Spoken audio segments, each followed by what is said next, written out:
Assalamualaikum warahmatullahi wabarakatuh. Allahumma sholli ala Sayyidina Muhammad wa ala ali Sayyidina Muhammad. Kama sholaita ala Sayyidina Ibrahim wa ala ali Sayyidina Ibrahim. Wa barik ala Sayyidina Muhammad wa ala ali Sayyidina Muhammad.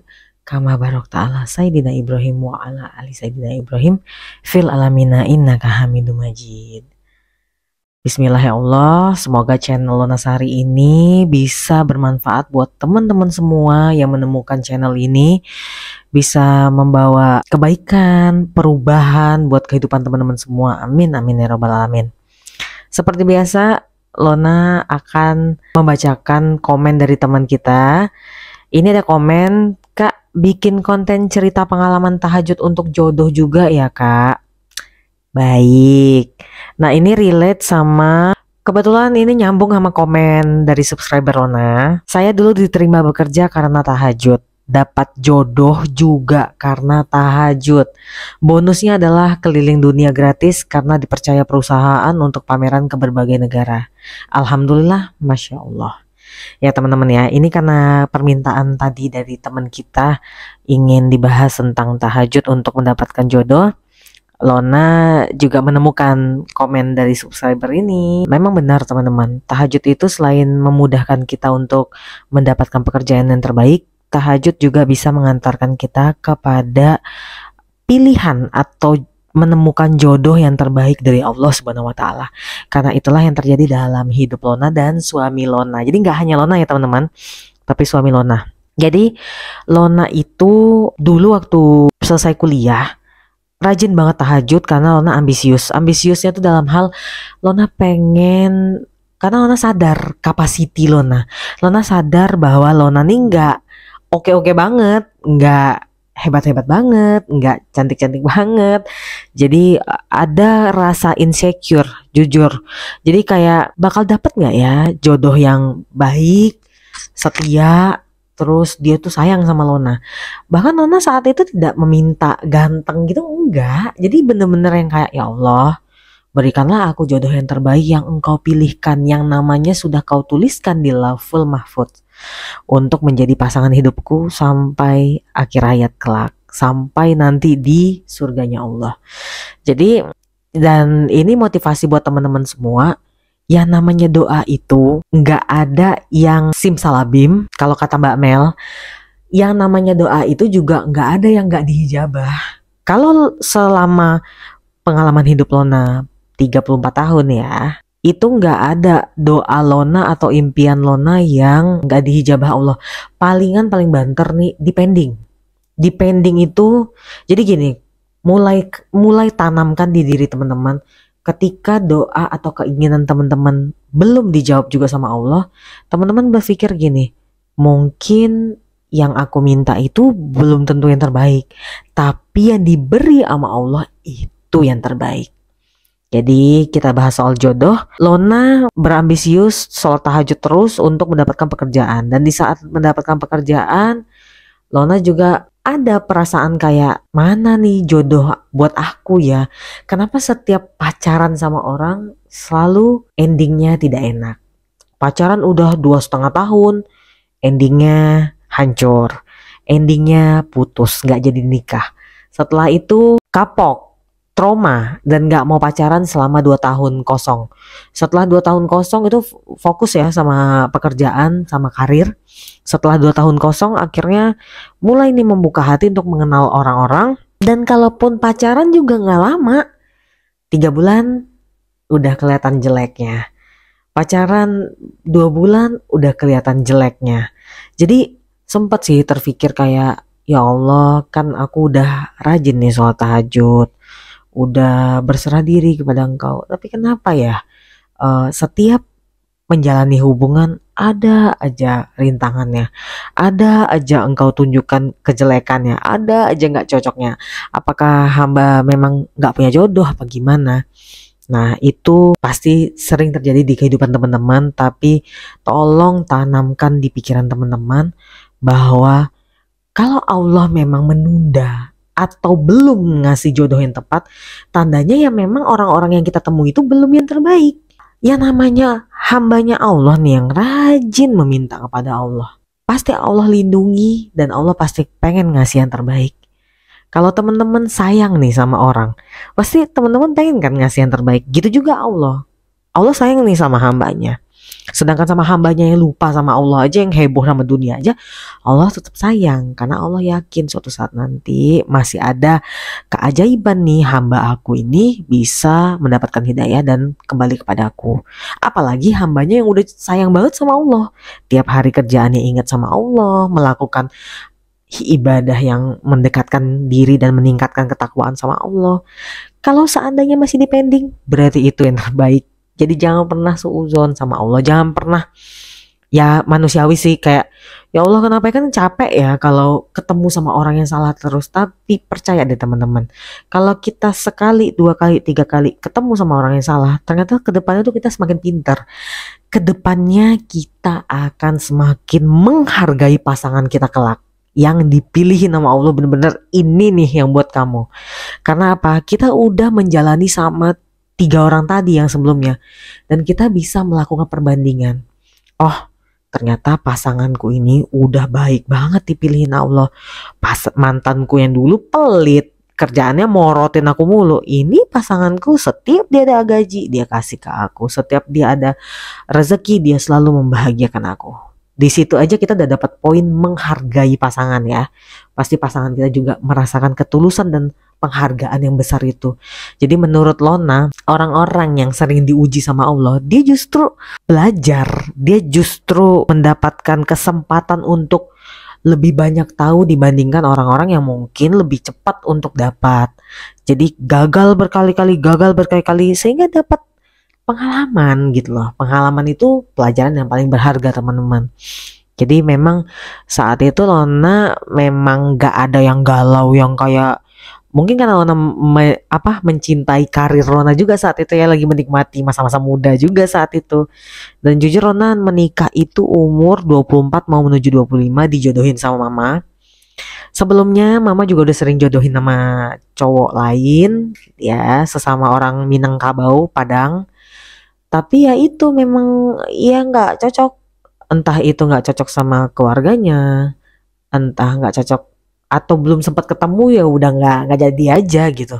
Tapi sama suami Lona ini jalannya itu kayak dipermudah sama Allah gitu. Jadi Lona memang apa yang Lona pernah umroh dulu kan. Di umroh itu kita ke Jabal Rahmah ya. Itu katanya kan bisa meminta apapun tentang jodoh. Di situ Lona doa banyak-banyak ke Allah. Dan anehnya apa yang Lona minta pada saat itu, dan setiap Lona tahajud Lona minta, itu ada di diri suami Lona sekarang. Jadi jangan pernah lelah untuk berdoa teman-teman. Bahkan saat itu Lona belum mengenal sholawat. Udah sering denger perbanyak sholawat, tapi belum ada kayak zaman sekarang yang kayak Mbak Mel, kayak Ustadz Muklis, kayak Mbak DN Resutari. Maksudnya yang memperkenalkan kebaikan sholawat, fadilah sholawat itu belum ada zaman dulu. Jadi nggak ada yang ngasih tahu gitu kan. Jadi apalagi di zaman kita sekarang yang udah banyak motivator Islam yang mengajak kebaikan, mengajari kita sholawat itu bagus. Seperti kemarin aku nonton YouTube-nya Mbak DN Restari ya, itu aku tertarik sekali dengan kata-kata beliau bahwa kalau kita tahajud doang atau kita sholat duha atau ibadah apapun tanpa bersolawat ya, itu kita hanya memakai jalur sendiri. Tapi kalau kita tambahi dengan sholawat, itu seolah-olah kita mengajak Rasulullah, kita memakai Rasulullah untuk perantara. Jadi itu lebih satset gitu loh dalam pengabulannya, dan itu benar banget. Jadi ada sih sedikit rasa penyesalan ya, kenapa baru tahu sekarang. Tapi ingat, gak ada yang boleh disesali, karena zaman dulu aja yang Lona belum tahu sholawat itu fadilahnya gimana, sudah banyak tertolong sama Allah, walaupun harus berproses, tidak secepat sekarang ya teman-teman ya. Jadi teman-teman harus lebih semangat lagi sekarang, gak boleh malas gitu loh. Jadi intinya ternyata setelah Lona bertemu suami Lona, jalannya mulus, walaupun mau orang kalau mau nikah itu kan teman-teman azan. Oke, bismillah lanjut ya. Rumahku tuh deket masjid teman-teman. Jadi kalau azan alhamdulillah kedengeran. Jadi lanjut, akhirnya aku ketemu sama suamiku ini kan, dijodohin sama mamaku, dan akhirnya perjalanannya berlika-liku, bukannya yang mulus-mulus banget ya teman-teman ya. Sangat berlika-liku sampai akhirnya kita menikah. Dan di pernikahan itu dia selalu ngomong ke aku, bahkan ke orang-orang semua, setiap ketemu orang ditanyain, gimana sih akhirnya pada akhirnya bisa ketemu Mbak Lona ini. Akhirnya beliau berterus terang bahwa beliau mendapatkan aku itu dari tahajud. Jadi dia itu bukan pengamal tahajud yang gila-gilaan ya. Jadi dia itu memang concern tahajud khusus buat cari istri. Karena ya itu, dia itu sama kayak aku teman-teman. Dia selalu gagal. Jadi kalau misalnya berpacaran gitu, ujung-ujungnya gagal. Ujung-ujungnya perempuan itu tidak sesuai ekspektasinya.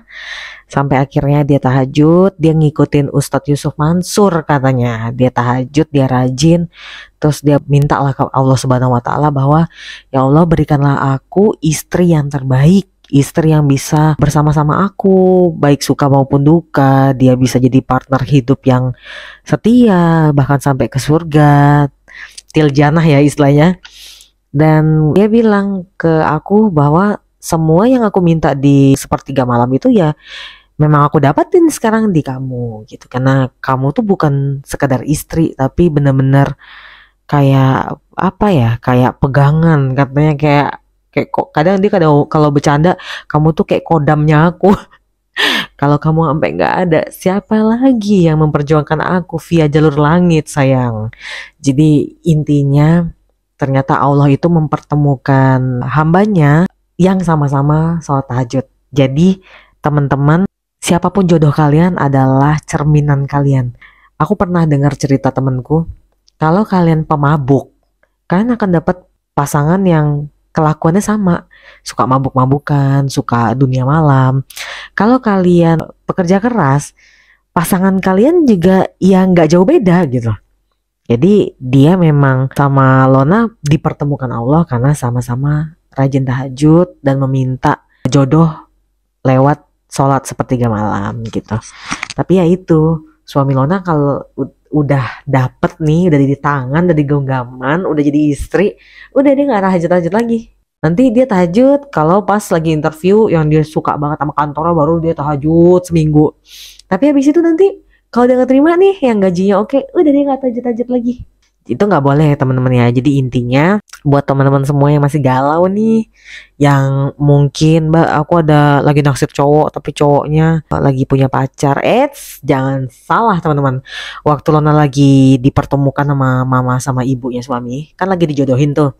Terus pas pertemuan itu kita ngobrol-ngobrol nih, terus suami nanya, Lona nanya, Bang, abang selain Lona ada cewek lagi nggak yang lagi deket?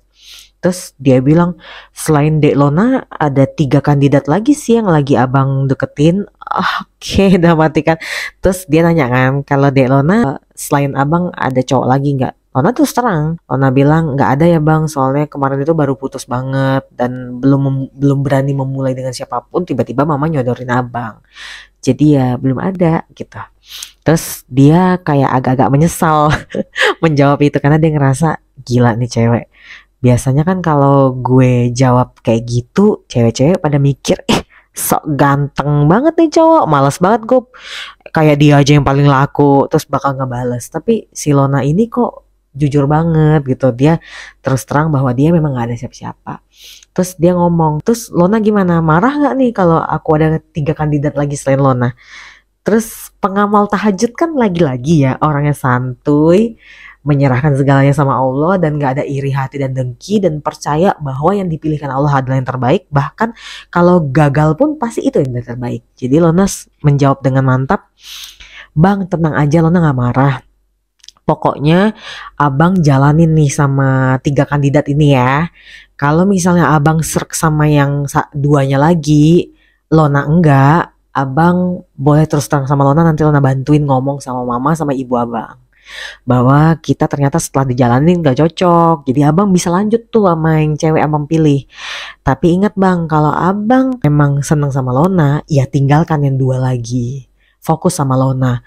Di situ dia ngerasa kayak wah nih cewek beda nih karena dia katanya sebelumnya itu dia agak trauma sama mantannya itu, suka apa sih, terlalu posesif gitu, yang kayak apa-apa harus dikabarin ke dia, apa-apa yang kayak cemburuan. Jadi begitu dia dapet cewek yang fair kayak gini, wah ini jangan sampai lepas nih. Jadi ya itu semua jalan. Allah yang membantu Lona untuk memantapkan hati, Allah yang membantu Lona untuk terbuka pikiran sehingga bisa menjawab seperti itu. Allah juga yang menggerakkan hati suami Lona saat itu sehingga dia tergila-gila, ya kan? Yang tadinya mungkin dia ngelirik-lirik doang, akhirnya dia, aduh, gue nggak bisa ngelepasin nih cewek kayak gini. Itu semua Allah. Jadi teman-teman, boleh kalian sholat sepertiga malam untuk meminta hajat, dipertemukan jodoh yang terbaik. Apa yang nggak boleh sama Allah? Masa minta dipertemukan jodoh nggak boleh sama Allah? Boleh banget lah. Nah, teman-teman, tapi teman-teman harus sabar kalau belum dijawab atau misalnya lagi ngejalanin hubungan sama orang tiba-tiba kandas atau apa, udah jangan suuzon. Ingat kata-kata Mbak Lona ya. Kalau belum atau digagalkan sama Allah berarti yang itu belum terbaik. Akan ada yang lebih baik lagi dan geber sholat tahajud terus, apalagi sama sholawat. Oke, segitu aja teman-teman ya. Kita ketemu lagi di video-video berikutnya. Buat teman-teman yang mau request Mbak next video begini-gini, boleh WA, boleh komen. Tapi komen kayaknya aku jarang baca deh. Atau DM di Instagram. Bagi teman-teman yang mau ngasih testi juga bisa WA dan DM Instagram ya. Buat teman-teman juga yang sering nanya, Mbak Lona, sholawat apa yang bagus untuk didawamkan? Teman-teman, ingat ya, sholawat itu semuanya bagus. Lona udah nyoba sholawat, baru-baru ini ada yang lagi tren ya, sholawat adrik nih, itu bagus. Itu sholawat darurat. Untuk orang-orang kepepet itu bagus. Ada lagi sholawat munjiat, tuh sholawat kesukaannya Mbak Mel. Ada lagi sholawat Jibril, kesukaannya Mbak Dean Resetari sama Ustadz Muklis. Ada lagi sholawat Sajaratun Nukut, semuanya bagus. Ada lagi sholawat Nariyah, Ibrahimiyah, semuanya bagus. Yang membuat suatu sholawat itu akan bekerja dengan baik adalah ketika kalian lakukannya berulang-ulang kali, sebanyak-banyaknya dengan nominal yang banyak setiap hari istiqomah. Ya, udah jangan tanya lagi sholawat apa-apa, sholawat semuanya bagus ya. Oke teman-teman, dirajinin lagi ya sholat tahajud ya dan sholawatnya. Lona seneng banget banyak teman-teman yang kepikiran untuk rajin sholat tahajud gara-gara nemuin video Lona. Alhamdulillah ya Allah. Sampai ketemu di video berikutnya. Assalamualaikum.